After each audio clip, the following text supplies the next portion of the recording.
मातरम, जय श्री राम। साथियों, मैं सुरेंद्र फौजी, सनातनी संत रिपोर्टर। आप मुझे साथियों भरतपुर जिले के रूपबास से देख रहे हो। रूपबास में मैं खड़ा हूँ, इस समय खड़ा हूँ उपखंड कार्यालय के गेट पर, उपखंड अधिकारी के कार्यालय के गेट पर खड़ा हूँ। और यहाँ पर रूपबास के निवासी रूपबास में जो नया उप जिला अस्पताल बनने जा रहा है उसके विरोध में है। तो जानते हैं कि क्या कारण है इनके विरोध का, क्योंकि अस्पताल जैसी मूलभूत सुविधाएं आती हैं तो खुशी होनी चाहिए, लेकिन ये विरोध कर रहे हैं। तो क्या विरोध का कारण है, जान से पहले इनसे ही जानते हैं। जय सिया राम साहब।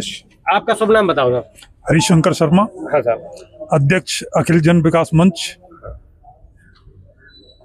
सबसे पहले तो सरकार को धन्यवाद है कि उन्होंने उपजिला की सौगात दी है, लेकिन इस बात का सबसे बड़ा जनता में आक्रोश है कि रूपबास से लगभग 7 किलोमीटर दूर जो है भूमि आवंटित की गई है, जबकि रूपबास में ही लगभग 250 बीघे जमीन जो है चारागाह की शिवाचक की पड़ी हुई है, लेकिन वहां नहीं किया है, इसलिए इसका विरोध हो रहा है। चारागाह पर तो बन नहीं सकता अस्पताल, लेकिन उन्होंने सरकार ने जो है चारागाह को और दूसरे उसमें जो है शिवाचक अभी क्या बनने जा रहा है वो सरकारी जमीन है, सरकारी चारागाह की।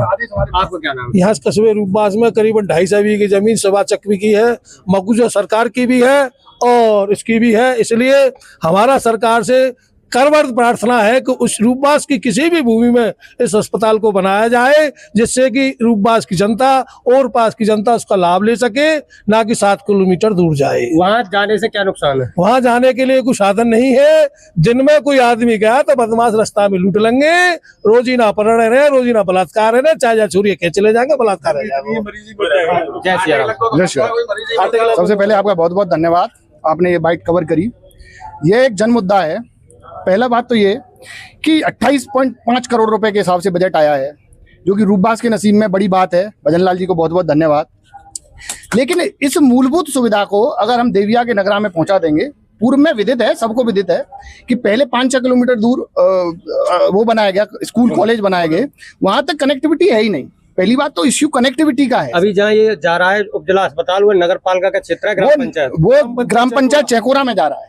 रूपबास के लिए अलॉट हुआ है उपजिला अस्पताल। और फिर दूसरी बात ये कि इससे पहले एनओसी जारी करवाई गई मिडिल स्कूल के लिए, जो प्राथमिक विद्यालय यहाँ सरकारी उपस्थित है, उसकी दूरी मात्र 50-60 मीटर ही है उस सीएससी से। जब और हाँ बिल्कुल बिल्कुल एनओसी उपलब्ध करवाई गई, और कहीं राजनीतिक साठगांठ से ये चीजें हुई हैं। उसके बाद एक लैब का निर्माण करवाया गया, जिसमें सबको विदित है करोड़ों रुपए, 50 लाख रुपया लग चुका है, उसमें बिल्डिंग निर्माणाधीन है अभी भी। जब सीएससी और उपजिला अस्पताल इंटरकनेक्टिविटी में चलेंगे, जहां बस स्टैंड और रेलवे स्टेशन की अप्रोच है, गरीब आदमी 10 रुपए की टिकट लेके पहुंच सकता है, तो ये मेरे हिसाब से बहुत बेहतर रहेगा, ना कि 7 किलोमीटर।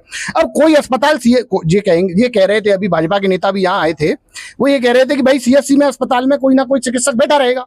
हम ये बात मान रहे हैं, बैठा रहेगा। अब वो चिकित्सक का लाभ और उपजिला अस्पताल में जो चिकित्सक का लाभ जब एक आसपास होंगे, तो दोनों लाभ हमें प्राप्त हो पाएंगे। भाई अगर मान के चलो हड्डी रोग विशेषज्ञ सीएससी पे बैठा हुआ है और एक ऑर्थोपेडिक्स जो उपजिला अस्पताल में बैठा हुआ है, अब दोनों ही हड्डी रोग विशेषज्ञ हैं, कोई ऐसा क्रिटिकल केस फंस गया कि दोनों आपस में वो तो कर पाएंगे आपस में चीजें, कैसे हुआ? जो उपजिला अस्पताल और सीएससी के बीच में कितनी दूरी हो रही है? अब तो श्रीमान जी, अगर आप लगाएंगे जिला अस्पताल सीएससी से और हमारा वार्ड नंबर 24-25 सिरसोंदा है, वहां से अगर हम नाप करेंगे तो 7 किलोमीटर से ऊपर ही बैठेगा कुछ। मैं तो निवेदन ये करना चाहूंगा, सरकार ने बहुत अच्छा किया, सौगात दी है, परंतु इसका जो उद्देश्य है जनहित तक लाभ पहुंचाने का, उसको पूरा किया जाए।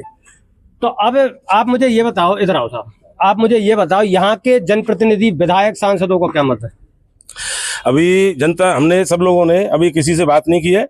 हमारे को साथियों ने डॉक्टर ऋतु बनाबा जी से बात की है, हमारे को साथियों ने बच्चू सिंह बंसीवाल जी से बात की है, और अन्य नेताओं के संपर्क में है। हमारे पुराने सरपंच भी हैं, हमारे चेयरमैन हैं और हैं, सबसे बात की जाएगी और उनको आना ही पड़ेगा जनता के साथ। क्योंकि आप देखिए, जब रूपबास कस्बे की जो स्थिति है, कितना द्वेष है और इतना लोगों के अंदर टीस है, तो हमारे सिरसोंदा पास में गांव पड़ता है, हमारे रूपबास का अभिन्न अंग है वो रूपबास का, वहां से कितनी दूरी पड़ेगी? और रूपबास में जो कस्बे में तमाम हमारे व्यापारी, छोटे बड़े दुकानदार, ठेले खोमचे वाले, तमाम जो 2 पैसे का आजीविका कमा रहे हैं, वो से वंचित हो जाएंगे, मार्केट में फर्क पड़ेगा। चेकोरा के साइड के लोग तो इसमें के पक्ष में होंगे? कुछ भी पक्ष में नहीं है सर, बाजार में आते हैं, अपने 2 काम और करके ले जाते हैं, अच्छा रहता है। मेरी चेकोरा वालों से ही बात हुई और वो तो खुद परेशान है कि हमारी जमीनों को इस तरह से क्यों लुटाया जा रहा है, काफी लुट चुकी है वो बचाने के चक्कर में। तो दोस्तों, आप इन प्रदर्शनकारियों को सुन रहे थे। इनका आरोप है कि ना तो चेकोरा के ही लोग खुश हैं और ना ही रूपबास के लोग खुश हैं। अब रूपबास की जनता का क्या मत है, कमेंट में अवश्य बताएं। जय